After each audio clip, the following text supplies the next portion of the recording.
Welcome to the Craft of Coaching podcast, where we dive into what it truly takes to become a skilled, confident life coach. I'm your host, Kate, head of the CLCC, or Certified Life Coach Collective, an ICF-Accredited Level 1 coach training program.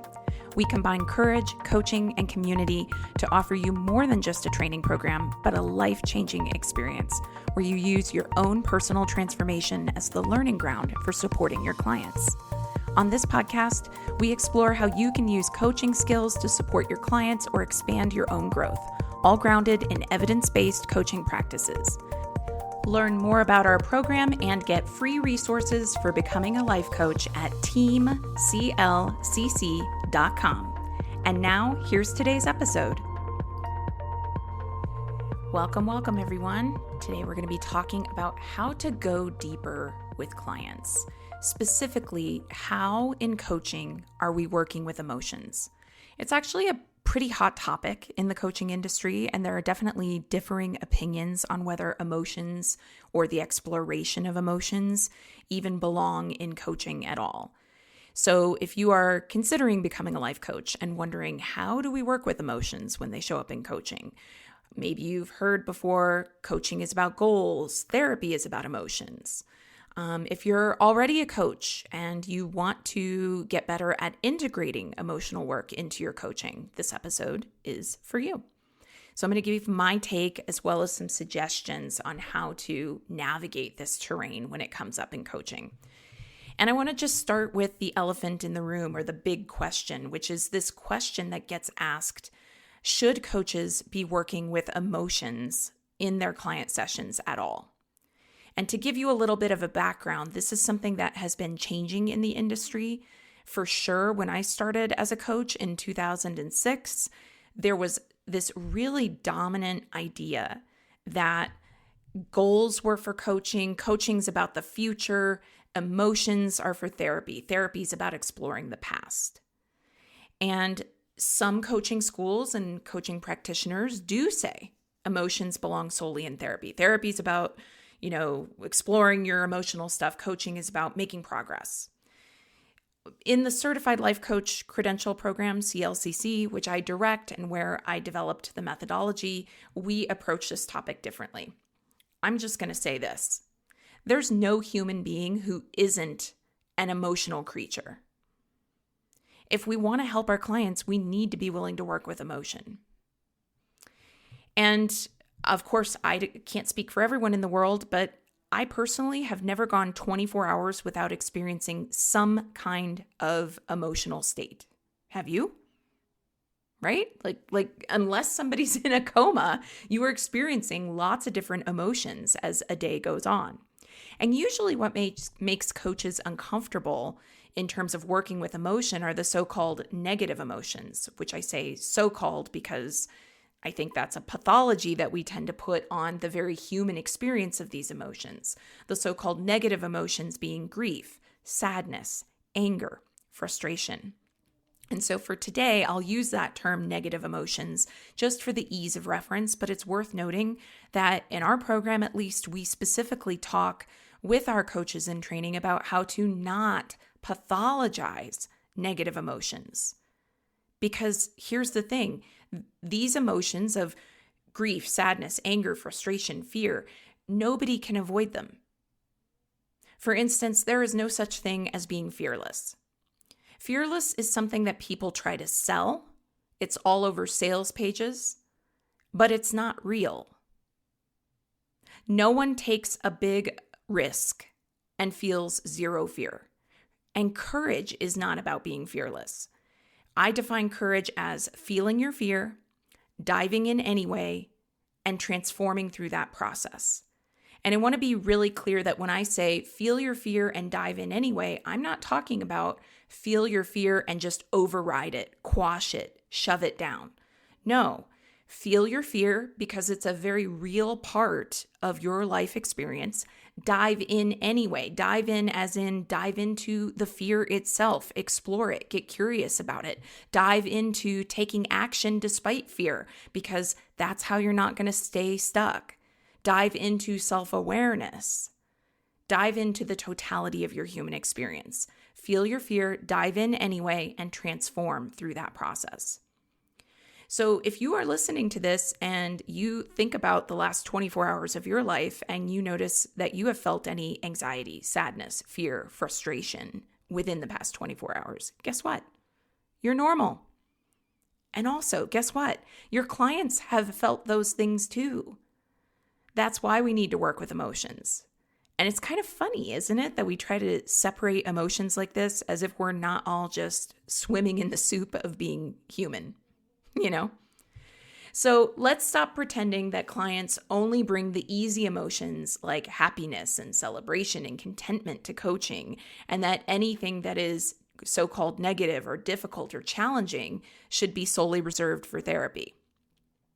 Now, absolutely, there are times when a client's emotional state is intense enough that therapy is a more appropriate option for them. I would love to have the Board of Behavioral Sciences and the International Coaching Federation, or whomever wants to take the torch and run with this. I would love to see the dominant therapeutic industry figureheads and the dominant coaching industry figureheads come together and create formal, agreed upon referral guidelines so that all coaches and all therapists are very clear. If somebody is in this level of distress, go to therapy. If someone is in this level of distress, coaching is appropriate. And as of recording this, we do not have those kinds of official statements. It would simplify things. It would be in the best interests of clients, but no one has actually codified this in a way that the industries can then say, this is what we will use as our best practice. So in my mind, given the fact that emotions are going to come up for your clients, coaches need to be equipped to work with emotion when it comes up. And also, coaches need to be able to recognize when someone needs more support than coaching alone can provide. Not to diagnose, but to make sure that as coaches, we don't get in over our heads trying to support someone who really needs a deeper level of support. And those are things that we provide in CLCC, and that's why I stand on this soapbox about all this. So let's talk about how we can support clients who are going deeper. First, establishing solid client trust. I talked about this in a previous Craft of Coaching episode, that helping your clients really relies on a solid foundation of trust, and that is co-created. Clients need to trust that you'll be with them during the emotional moments, that you have a capacity for active listening and holding space, that you won't shame them, and that you can do what we call in CLCC setting a container for their experience. When I talk with CLCC trainees about this idea of setting a container, when I'm teaching about this concept or when our facilitators teach about this concept, I ask them to literally imagine a container. You could do it now. Visualize a box, a bowl, a vessel. And that's what coaching is, or that's how we're going to represent coaching here. You create a space for the client's emotions to be held and processed so that they can experience them and then go back to their world and function. And they experience them within that container. And if you think about a container, like if you think about a bucket that has water in it, a lot of sloshing around can happen with that water in the bucket, and most of it will still stay in the bucket. So that image of setting a container is about holding this space where someone can go into the container of their emotions and have a safe, supportive space to experience and work with emotion. And then the session ends and they get to step out of it. And in CLCC, we talk a lot about how to help clients transition in and out of those states. At the end of the day, it's important that our clients can feel sadness or anger and then still take a deep breath, go engage with their family, pay your bills, do the things that life requires, find moments of joy. So how do we get to go deeper with clients? Well, we've got that trust that we want to make sure we've set with our clients. We also want to invite the client's whole self into the coaching conversation, not just the strategic or cognitive part. So let's take an example like money. If you're coaching someone about money, strategically, you might explore budgets, spending triggers. You might ask them about their financial values. But when you go deeper, when you look at the whole self, at who this coaching client becomes in relationship to money, that's where some emotional work comes in. People feel all kinds of things about money: grief, shame, anxiety, frustration. And one key way to go deeper is transparency. I encourage in coaching sessions transitional statements. And transitional statements essentially set up the client to have some idea of what to expect as the session goes forward, about what the session could look like. And those transitional statements still keep the client in the driver's seat and let them choose. So you want to be transparent and use transitional statements where you can be clear with clients about what going deeper could look like and allow them that autonomy to choose. And so it might sound something like, we've been talking about money for a little while in this session, and I notice I see two paths we could take. One is more strategic, budgeting, values, communication. The other is a little deeper, looking at maybe who you are when it comes to money, or what you're afraid of, or where there are opportunities to practice courage. It might be a little uncomfortable to go down that deeper path, but it's something I'm willing to explore with you if it intrigues you. Now, even if the client says no, you've planted a seed. We also don't want to go, by the way, to the opposite end of the spectrum and think that strategic or more cognitive coaching is bad. It's not. You meet the client in the moment with what they're needing and what their goals are. Emotional sessions are not necessarily better. But nonetheless, even if a client says no to the invitation you've given them, you've still planted a seed. And later, if that client is continuing to feel agitated and stuck around money, you can revisit that deeper path. You can point out the fact that, we've done some work that's very strategic or cognitive. I'm wondering about what I presented to you a couple sessions back. Is that of interest to you? Again, client-led, they get to choose.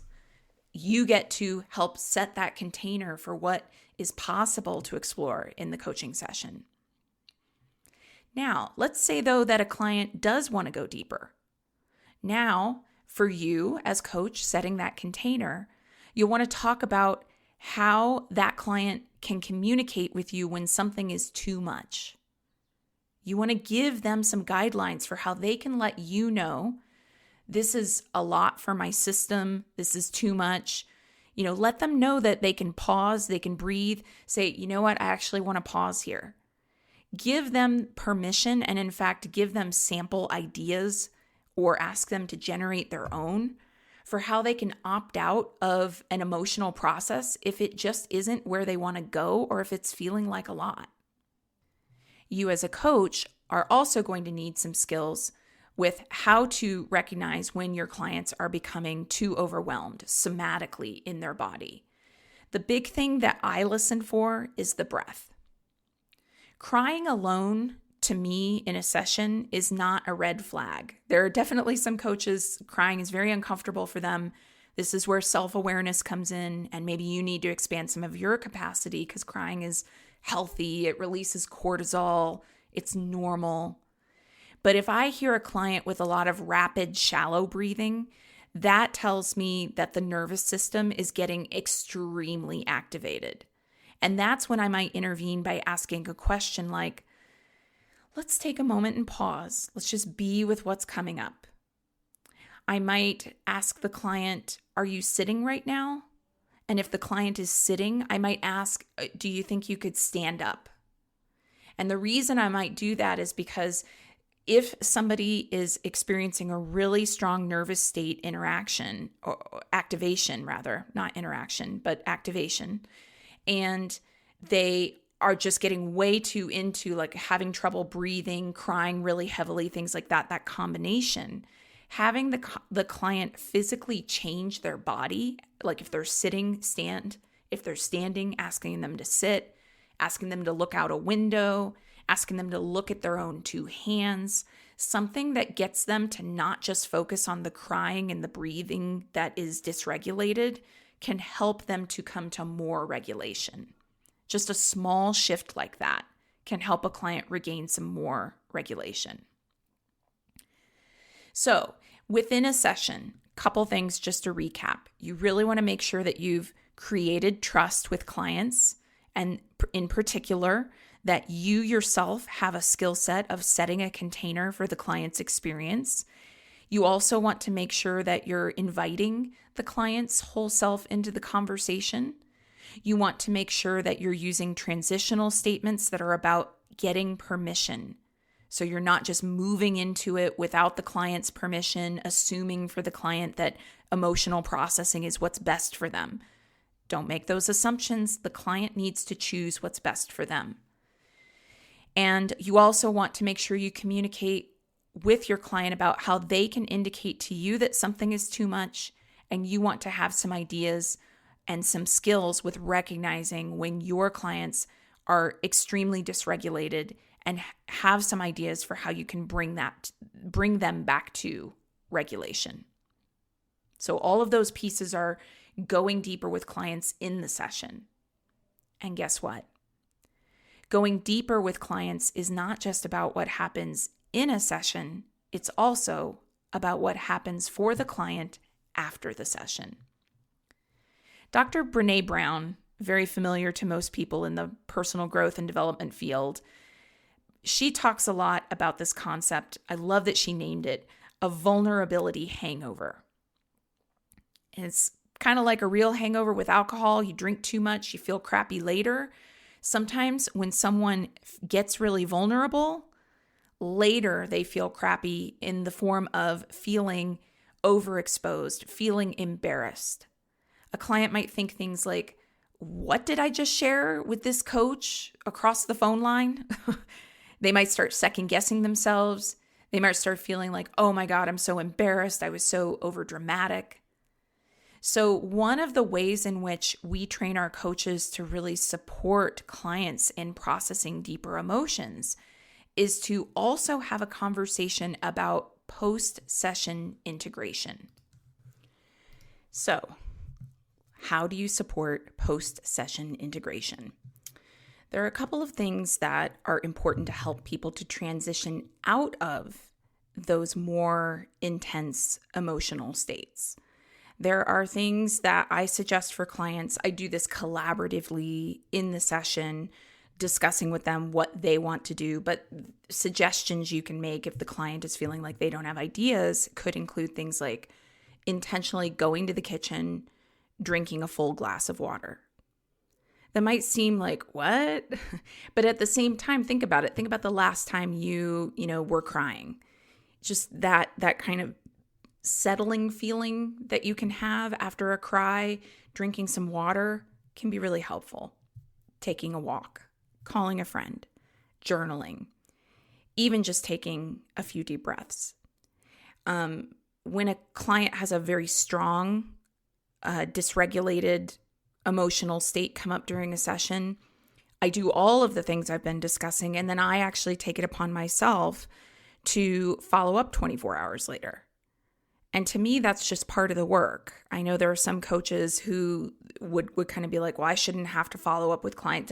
No, if a client has, a big cry while we're on the phone together and they've got a lot coming up, it's not like it does anything bad for me to follow up with them and just send them an email or ask them to send me an email letting me know how they've been 24 hours later. And I think it's really important too to remind clients, there's no judgment from me. You were brave. There's no judgment coming from me about you expressing emotion during this session. And that's something that I really like to articulate in a session where a client has gone into some emotion to try to help with the possibility of a vulnerability hangover later. If my client starts thinking later, oh my God, what did I say to Kate? This is so embarrassing. I actually want them to also have my words in their head going, you know what? I don't judge you. I think you were really courageous. I see you. I support you. That kind of reassurance is powerful. So far we've covered transparency, setting a container, these communication tools for when something feels like too much, how to recognize when a client is actually, getting into a state where they're actually losing their ability to breathe normally, how to support a client after a session. But I feel like I'd be remiss if I didn't at least touch on the really tough scenarios, such as what if a client says something like, "I just want to die." Whoa, right?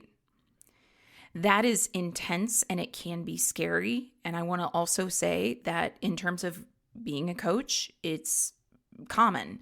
I don't mean common as in frequent. I mean at some point in your career, you are likely to encounter that kind of a session.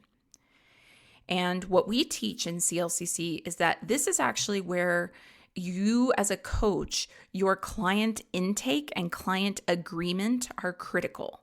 I'm talking client intake and client agreement like that you were setting before sessions began.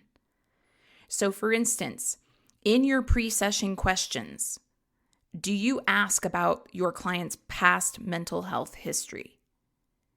It is good to know before you start working with a client that they have a history of eating disorders, with eating disorders being the highest mortality rate of all mental health disorders.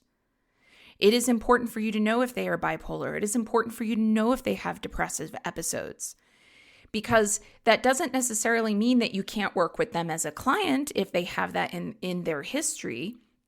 But it does mean that then you're equipped to actually ask questions before you start coaching with someone.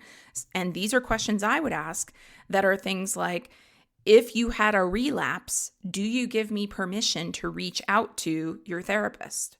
Or who is it that I can break confidentiality with if you are threatening to harm yourselves or others? And I have in my agreements, and I train our coaches and recommend that you actually have in your coaching agreement that you will break confidentiality under certain terms, such as if someone is saying, I just want to die, or they're threatening to harm someone else. If a client says something that makes you concerned for their safety and you have an emergency contact on file, that's something you'll usually collect during that initial client intake or client agreement. And if someone is actually saying that something that has you concerned for their safety, use that information. If they are in danger, contact someone local. There are remote therapists. There are crisis lines by region. Maybe the person, your client, has told you about a trusted person in their life. If I had to, I would call law enforcement. Now, for what it's worth, I will just share that I can only think of one time in my entire career where I ever needed to do that. And the fact that I had that client's trusted contact information on file, and the fact that I had made it clear, if you are talking about hurting or harming yourself, I have an ethical responsibility to try to get you help, connect you with help. The fact that those were in place meant that I wasn't sitting here wrestling with these questions of, well, but I'm breaking confidentiality, or, well, will they think it's too... It had already been discussed. If it ever hit that point, this is what we're going to do. By the way, this was the specific instance I'm thinking of occurred with a client who disclosed nothing about a difficult mental health history at the time that we started working together. So even if you ask those questions, sometimes you don't get those answers, or sometimes a client is having a first episode. I don't want to scare people. Again, when I say it's common, I don't mean that it's frequent. I mean that of all the coaches I know, pretty much all of them at some point in their time as a coach, they've run into a client where they were very concerned about the client's mental health. So being prepared is part of being ethical and responsible. I also encourage you to have referrals ready. Keep lists of therapists. If you meet a therapist who's willing to talk to someone in crisis or work by phone with someone in another state, fantastic. That way, if you need to refer someone out, you're ready. So, being transparent about the possibility of emotional intensity during intake and the structure that you have in place really is what's responsible for your client, and it helps clients to feel safer. Now, before we get into the very end of this podcast episode today, I mentioned at the top of the episode that, we often label certain emotions as negative in our society. But let's not forget that going deeper with clients is not just about exploring the terrain that's difficult. What about going deeper with happiness? I mean, how did we forget that as part of the conversation? So often we focus on how to hold space for someone to really feel their grief or anger, but what about joy? And how often is it that sometimes people just kind of undermine or decenter joy in their life? Not a big deal. I don't want to get too excited. Going deeper with your clients is not just about working on sadness or anger or fear. It's also about celebrating what lights people up. It's also about practices that help bring clients more joy, like journaling about what they're grateful for, what brings them delight. It's also about when something amazing happens, let's really spend some time celebrating that. That's deep work too. And of course, you don't want to push for a positive emotion any more than you want to push for a negative emotion. It's never about the push. It's about the invitation to use the coaching session as a container. You just mentioned this amazing promotion that happened at work. I know that you want to talk about how that's going to change your work life in the next couple days. I'm wondering if you feel open to spending just 1 minute on celebrating the fact that you got this promotion that you worked for. What do you think? Sometimes clients resist hard topics or hard feelings, wanting to bypass into positivity. And other times clients are so focused on what's difficult, they forget to make the space for the good. And as a coach, you can help your clients do both. You can help them work with what's hard, and you can help them work with what's beautiful. It truly is an honor to witness people. There's something so deeply human about coaching that gives a richness to the human experience, not just for the client, but also for us as coaches. It is profound to me to be with people as they flail and fumble and come out on the other side, because I know I flail and fumble too. And it is profound to me to be beside someone knowing you can keep going. You can emerge. That's the work. That's the work. All right, that's it for today's episode. Thank you so much for listening. Before you go, would you help us out and take a moment to give us a rating in iTunes, Spotify, or wherever you're listening? It really helps us get the word out to other listeners. And before you go today, would you like free resources to support your coaching journey? Whether you're considering becoming a coach or you want advanced coach skills training, access our coaching resource library at teamclcc.com. Again, that's teamclcc.com. Can't wait to connect with you. And again, thanks for listening.